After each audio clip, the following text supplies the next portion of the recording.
I was almost sick this week when I was asked in the office what my screen time is. Almost 6 hours. 6 hours on my screen, on my mobile phone. So in this week's video, I'm going to be asking social media influencers what their screen time is, how they split that across certain types of apps, and also how you can reduce your screen time. Firstly, don't be shy about it. Get involved. Drop in the comments what your current screen time is, and if you would like, also where you're spending that time. So this week I've spent time going through my phone book and calling some friends, influencers, online business owners to see what their screen time is and where they are spending most of the time and on what apps. So let's just call our first victim. Mr. Fergus Crowley. How are we? What is your screen time? I don't actually spend a huge amount of time on my phone, but I spend an extraordinary amount of time on my daily average last week was 6 hours and 24 minutes, but that was with a weekend in the Highlands, so it actually would normally be higher than that. 4 hours 30. 4 hours 30. Where was most of that time? In the social. Which one? Instagram. Doom scroll. Yeah, 4 hours 30, and it's social media. Cool. What's your screen time? Do you want the daily average? Yeah. Oh, it's actually awful. What is it? 4 hours 55. Oh, that's not bad. That's probably one of the least. Is it? Yeah, you're scoring low. I've been making an effort recently. I mean, to be fair, the past couple of weeks have been about 10, 11 hours a day on screens in and out of the place. So whether it's phone or MacBook, it's more than I'd like. But at the end of the day, it's all work, so... Yeah. I also caught up with Joe Fraser for this video. Now, Joe is an internet sensation. He's a YouTuber with over 1.4 million YouTube subscribers and an all-round good guy. But Joe's time, he's kind of top of the bunch. He's pip of the pile. His screen time that he sent over was 8 hours and 33. But then Joe also filled me in on the fact he'd been doom scrolling quite a lot that week and actually maxed out at 11 hours yesterday in total screen time. Next, I caught up with E4's maiden Chelsea star and all-round eye candy, Miles. Now, Miles spends quite a lot of time online, especially as a creator and someone who's in the limelight of social media often. His screen time came in at a grand total of 7 hours. Not too shabby. So I think I've actually put this stat up before, but I'm going to read it again. The average mobile screen time is around 3 hours 43 per day. Arguably, the first smartphone didn't arrive until 1994, and our 24 hours are still the same 24 hours. What are you losing out on every day in those 3 hours 43? Now, a lot of us, including me, work on a laptop screen all day, every day. So that means I'm usually getting up in the morning, looking at my phone, going on my laptop and working through the entire working day, probably checking my phone after work, and then watching TV, probably Netflix of some sort, and then going back on the scroll on my mobile phone before bed. And this still doesn't take into account the mindless scrolling that we'll probably do within working hours. And for those who are more inclined to do so, porn addictions.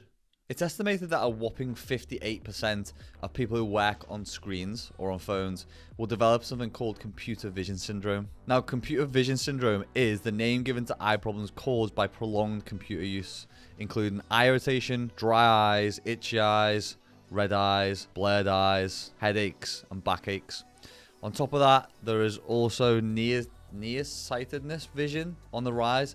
Nearly 1 in 5 teenagers in the UK are myopic. Myopia is more than twice as prevalent among UK children now than it was in the 1960s. The main cause of this is believed to be the uptake in screen use. Now, what the fuck is all this about and why? Why is this happening more and more? Why are we seeing more blurred vision? Why is more of our screen time being eaten up? A lot of this comes down to something called blue light. And have you ever seen or heard blue light peddled before? It's probably been pushed by some dorky nerd who's trying to sell you blue light goggles that do absolutely nothing but make you look like Cyclops sitting in your own home. Long story short, we get lots of different lights from our screens. Red, yellow, green. But the blue light is what we have used for thousands of years to regulate our circadian rhythm from the sun. So what's this mean? Basically, blue wavelengths are good. They help increase our attention, reaction time, energy during the day, keep us awake so that we can complete tasks, do the things we need to do, and sleep at night. However, the exposure to it at nighttime, on our screens, on our phones, starts to upset our circadian rhythm during the periods we're supposed to be getting a bit of night-night or a bit of...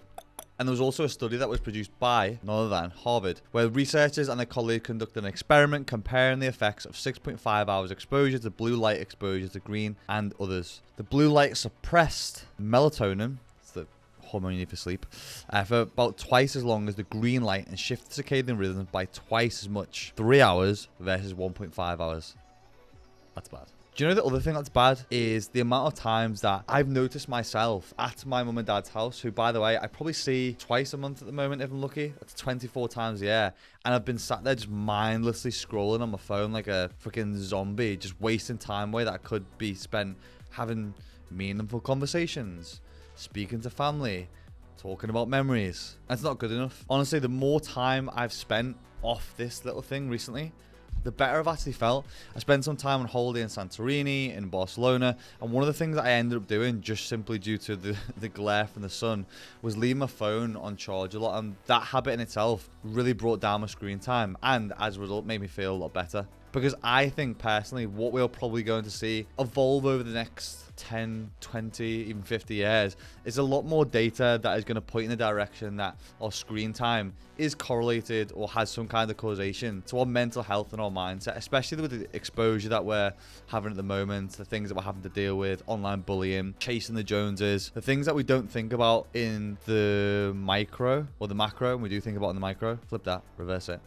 Like I've said before, we are still Flintstones operating in the fast lane of a social media world, and we still don't understand the full effects of what social media, increased screen time, is now causing to us, as opposed to 50, 40, 60, 70, 100 years ago. So amongst all this BS and the stats, how can we actually reduce our screen time? What are the things that we can do to stop spending so much time living on this and more time living out there? Because one of the things I often do is sit there and think, how have I been sat downstairs for 3 hours watching honey badgers fight every single animal in the animal kingdom? Well, there's a couple of things we can do. One of them, a little bit more far-de-door, is we can use dimmer lights or red lights, which red lights at night tend to cause a lot less harm to our eyes and affect the circadian rhythm a lot less. The other thing that we can do is use lamps or candles as opposed to overhead lighting, just because one of the things that we're very used to through evolution is the sun coming from above, and whenever we have a light coming from overhead, sometimes again that can throw off our circadian rhythm. Obvious ones: avoid looking at bright lights or phone screens sort of 1-2 hours before bed. Delete apps that you don't actually need on your phone. So even looking directly on mine now, I've got so much shit on my phone that I probably don't even need. Disney World app, I like that. I've got about 1 million apps under fitness which I've probably never used apart from my coach. Feel free to download that. 7-day free trial in the description to all programs: running, lifting, hybrid, and being a High Rocks king. You can find below. There's also other features that Apple have, which if you swipe down on your screen, you can use things and use features such as do not disturb, sleep, personal, work. All these things can be created with different contacts, and it's something that Apple and Google are actually actively doing to help people bring down their screen time so they're not constantly sucking into the phone.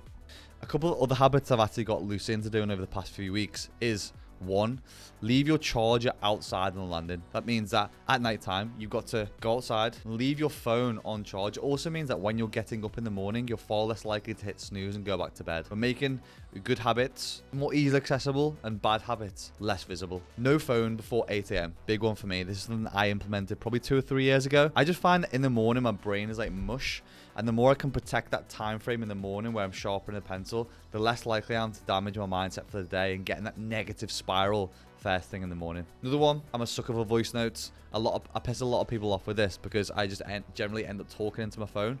But if you think about the amount of words, your word count that you can get out per, 30 seconds within a message versus sitting on your phone and typing and then pressing send and closing your phone, this will automatically bring down your screen time. Another easy thing you can do is, like we looked at screen time before from settings, I think there's actually a widget you can use to put onto your home screen so that you can always visibly see your screen time. Like we said about before, making good habits more visible and making bad habits further out of sight.